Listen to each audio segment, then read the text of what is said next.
Hi guys, today we will talk about how to fix or how to solve TikTok views problem. To know how to fix or how to solve TikTok views problem, you should just go to settings like this. We will click. After that, in this page you will go to apps, default apps, app settings.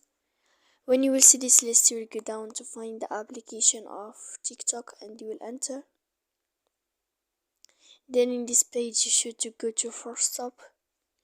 When you will end this, you will enter to storage. After that, here you will click clear cache.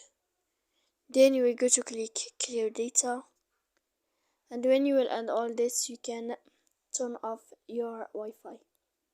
So please don't forget to support us by like and subscribe. See you next time in another video. And thank you for your attention and your watching.